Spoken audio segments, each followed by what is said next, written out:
सांगलीतील अनुसूचित जातीतील उपवर्गीकरणात वाल्मिकी समाजासह सफारी कर्मचाऱ्यांना स्वतंत्र आरक्षण द्यावे या मागणीसाठी सांगलीतील वाल्मिकी मेहतर समाजाने जिल्हाधिकारी मैना घोष यांना निवेदन सादर केले। राज्यभर ही मागणी जोर धरत असताना आता सांगलीतूनही या मागणीला बळ मिळाले आहे। सर्वोच्च न्यायालयाच्या निर्णयानंतर अनुसूचित जातीतील उपवर्गीकरणाची प्रक्रिया सुरू झाली आहे। या पार्श्वभूमीवर सांगली जिल्हा वाल्मिकी मेहतर समाजाच्या वतीने जिल्हाधिकारी मैना घोष यांना निवेदन देण्यात आले आहे। 1 ऑगस्ट 2024 रोजी सुप्रीम कोर्टाने एक ऐतिहासिक निकाल त्या ठिकाणी दिला।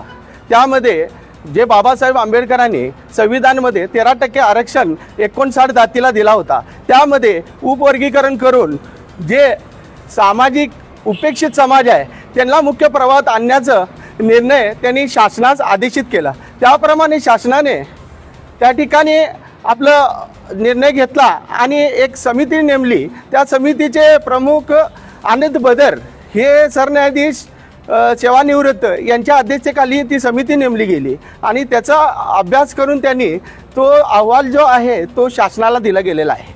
आमची मागणी आहे की ते जे अहवाल दिले गेलेलं आहे शासनास ते सर्वांच्या समोर यायला पाहिजे, 59 जातींच्या समोर यायला पाहिजे।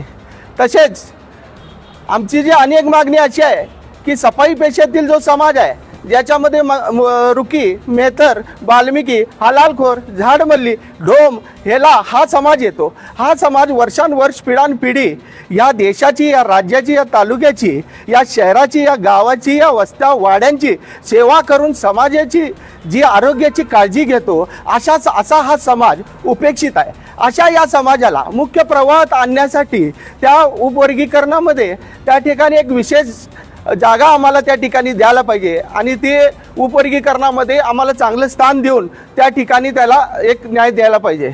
लोकसंख्येच्या आधारावर त्या ठिकाणी आम्हाला आरक्षणच्यामध्ये उपवर्गीकरण आम्हाला मान्य नाही, कारण उपवर्गीकरण करत असताना अगर लोकसंख्येच्या ह्याच्यावर दिलं असता त्यामध्ये जे 59 जातीमधील 4-5 जे जाती आहेत ज्यांची लोकसंख्या जास्त आहे अशा समाजातील लोकसंख्येला जास्त फायदा होईल आणि उपेक्षित असणारे जे 55 जाती आहे त्या ठिकाणी उपेक्षितच राहतील। आम्हाला या ठिकाणी आम्ही जिल्हाधिकाऱ्याला या ठिकाणी निवेदन दिलेलं आहे। माननीय महेंद्रभाऊ चंडा यांच्या नेतृत्वात हा निवेदन देण्यात आलेलं आहे आणि सफाई पेशेतील सर्व समाज माझ्याबरोबर आहे। एवढंच मी या ठिकाणी नमूद करतो आणि थांबतो।